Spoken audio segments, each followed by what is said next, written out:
অনেকের প্রশ্ন থাকে যে বিউপিতে যে সিলেকশন পদ্ধতিটা হয় সেটা কিভাবে বাছাই করে, কিভাবে আমরা এলিজিবল হতে পারি পরীক্ষার জন্য। কারণ বিউপিতে যদি আমরা দেখি তাহলে সেখানে একটা সিলেকশন পদ্ধতি আছে, মানে প্রাথমিক আবেদন আছে। সেখানে হলো আমাদের আগে প্রাথমিক আবেদনে সিলেক্ট হতে হবে, পরে হলো পরীক্ষা দিতে হবে। যেরকম আমরা রাজশাহী ইউনিভার্সিটিতে বিগত পরীক্ষাগুলোতে দেখেছি, দেন সেখানে কিভাবে আগে সিলেকশন পদ্ধতি হয় প্রাথমিক আগে আবেদন, তারপর হলো সে আবেদনে টিকলে জিপিএতে তারপরে চূড়ান্ত পরীক্ষা দেওয়া যায়। তো আমরা বিইউপিতে এরকম একটা সিলেকশন পদ্ধতি আছে, কিন্তু রাজশাহী ইউনিভার্সিটি যেরকম অনেক কম সিজিপিএতেও কম জিপিএতেও নিয়ে থাকে, কিন্তু বিইউপি কিন্তু সেরকম জিপিএতে নিয়ে থাকে না। বিইউপিতে যদি আমরা যে কোনো একটা ফ্যাকাল্টিতে অ্যাপ্লাই করতে চাই, যদি আমি এফএসটিতে অ্যাপ্লাই করতে চাই তাহলে আমি দেখবো বিজ্ঞানের জন্য 9.50 রাখবে, দুটা মিলে এসএসসি আর এইচএসসি মিলে। এফবিএস অ্যাপ্লাই করতে গেলে বিজ্ঞানের জন্য 9.00 লাগবে, মানবিকের জন্য 8.50 লাগবে। এফ ট্রিপল এস এর সবার বিজ্ঞানের জন্য 9.00, বাণিজ্যের জন্য 8.50, মানবিকের জন্য 8.25। আর FA-AA এ পরীক্ষা দিতে গেলেও আমাদের ওই রকমই, বিজ্ঞানের জন্য 9.00,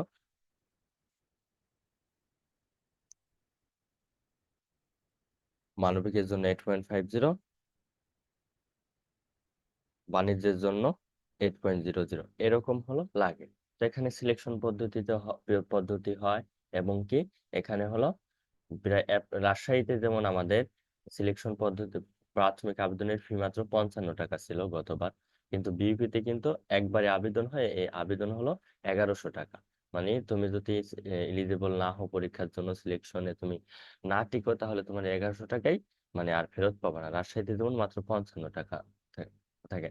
তো বিইউপির সিলেকশন পদ্ধতির সবচেয়ে বড় ম্যাটার হলো, মানে যাদের অ্যাপ্লাই করার যোগ্যতা আছে, এখানে যাদের অ্যাপ্লাই করার যোগ্যতা আছে, যে যে কন্ডিশন দিছে সাধারণত সেটা থাকলেই মানে বিইউপিতে এলিজিবল হয়ে যায়। চূড়ান্ত যে একটা লিস্ট দিবে সেটাতে এলিজিবল হয়ে যাবে। কিন্তু সমস্যা হলো বিইপিতে আমরা দেখেছি এখানে হলো হিউজ নাম্বার, মানে হিউজ পরিমাণ ইনফরমেশন দিতে হয় একেবারে, মানে তোমার যত ইনফরমেশন আছে সব দিতে হয়। কোন ইউনিভার্সিটিতে এত রকম ইনফরমেশন দিতে হয় না, ইভেন ভর্তি হওয়ার সময়ও তোমার দেখবা কি অনেক ইনফরমেশন দিতে হবে। মানে তোমার একেবারে ডোপ টেস্ট থেকে শুরু করে ক্রিয়েটিনিন টেস্ট, পুশ-আপ টেস্ট, অনেকগুলা টেস্ট করেও এরা নিবে। মানে তুমি যদি মেডিকেলি মানে আনফিট হও তাহলেও তারা নিবে না। তোমার যেমন এখানে হলো যারা পরীক্ষা দিতে পারবে একেবারে চূড়ান্ত ভাবে, সেটা অলরেডি প্রকাশ হয়ে গেছে 24শে নভেম্বর, হয়ে হয়ে 24শে নভেম্বর সেটা প্রকাশ হবে, এখনো হয় নাই 24শে নভেম্বর। তো এটা হলো মেন ছিল হলো তোমার হলো মানে ওই ইনফরমেশন গুলা কতটুকু কে কারেক্ট করে দিতে পারে। তো এটা তুমি টিকবা না না টিকবা, তোমার যদি অ্যাপ্লাই করার যোগ্যতা থাকে, তাহলে তুমি যদি ইনফরমেশন সব সঠিকভাবে দাও তাহলে তুমি 100% টিকে যাবো। অনেক স্টুডেন্ট আছে অনেক বেশি নাম্বার পেয়েও টিকে না, কারণ ইনফরমেশন সঠিকভাবে দিতে পারে না। এর জন্য একেবারে তোমার এই পুরাপুরি ভাবে একেবারে ফর্ম প্রপারলি ফিল্ড আপ পূরণ করতে হবে, তাহলেই তুমি অ্যাডমিশনের জন্য পাবো। তো যারা আগে আবেদন করেছো তারা হলো আগে সিট পাবা, আগে মানে বিপির ক্যাম্পাসে সিট পাওয়ার সম্ভাবনা আছে, যেগুলো সেন্টার দিয়েছে। যারা পরে করছো পরে। তো জিপির এখানে যে নাম্বারটা মানে তোমার হলো টোটাল নাম্বার উপরে নির্ভর করে হলো অ্যাডমিশন টেস্ট। মানে এখানে অ্যাডমিশন টেস্টে দেওয়ার সময় হলো অ্যাপ্লাই করার সময় সাবজেক্ট চয়েস দিয়ে দেওয়া লাগে। তো প্রথমত প্রপারলি তুমি যদি ফর্ম পূরণ করতে পারো তাহলেই বিউপিতে টিকে যাবে। এখন অনেকে আমার যারা ছোট ভাই আছে বিশেষ করে মানে বিউপির জন্য কিভাবে পড়বো, তো আমার হলো দুইটা সাজেশন। যারা হলো ফার্স্ট টাইমার তাদের জন্য একরকম, আর যারা সেকেন্ড টাইমার তাদের জন্য একরকম। যারা ফার্স্ট টাইমার আছে তারা শুধু ঢাকা বিশ্ববিদ্যালয়ের পরীক্ষা হলো বিউপির পরে, তো যারা ঢাকা ভার্সিটিতে চান্স পাবে তারা স্বাভাবিকভাবে বিউপিতে পড়বে না। যদি ঢাকা বিশ্ববিদ্যালয় ভালো সাবজেক্ট পায় সামনের ক্যাটাগরি, বিউপিতে যদি ভালো সাবজেক্ট পায়, তাহলে তারা মানে বিউপিতে পড়বে না। আর যারা ঢাকা বিশ্ববিদ্যালয়ে দেখা গেল ভাষাভিত্তিক বা শেষের দিকে সাবজেক্ট আসলো না, কিন্তু বিইপিতে ল, ইকোনমিক্স, ইংলিশ মানে পছন্দের সাবজেক্ট পেয়ে গেল, তাহলে তারা বিইপিতেই পড়বে। তো ফার্স্ট টাইমের জন্য হলো যারা ঢাকা ইউনিভার্সিটি প্রিপারেশন নিছে ওই প্রিপারেশনই বিইপিতে পরীক্ষা দিবে হলো, তারা হলো যদি প্রিপারেশন নিতেছে আলাদাভাবে, তাহলে এই ডিসেম্বর মাসে পরীক্ষা। তাহলে তারা শুধু এই যে আমি একটা বিইপির বাংলাদেশ ইউনিভার্সিটি অফ প্রফেশনাল একটা কোশ্চেন ব্যাংক দিয়ে দিছি সংসপ্ত পাবলিকেশনের। এটা মানবিকের জন্য দুইটা ফ্যাকাল্টিরই কোশ্চেন ব্যাংক দিয়ে দিছে। জাস্ট তারা শুধু প্রতিদিনই একটা করে কোশ্চেন ব্যাংক সলভ করবে, আর কিচ্ছু করার দরকার নাই। যারা হলো ফার্স্ট টাইমার, তারা শুধু একটা করে কোশ্চেন ব্যাংক সলভ করবে আর ঢাকা ইউনিভার্সিটি প্রিপারেশন নেবে।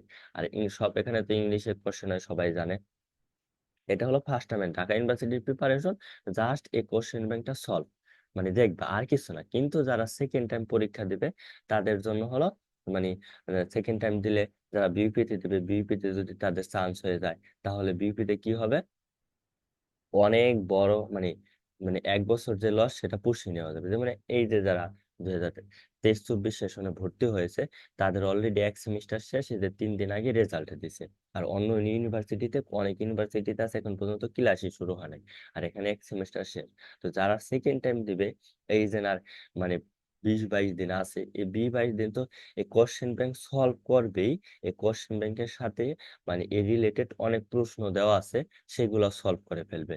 মানে একটা প্রশ্ন দেওয়া আছে, যেমন বাংলাদেশের প্রথম নারী প্রধানমন্ত্রী কে, এই রিলেটেড যত প্রশ্ন আছে, প্রধানমন্ত্রী কে, কে ছিলেন, প্রথম রাষ্ট্রপতি কে ছিলেন, যা আছে সব পড়ে ফেলবে।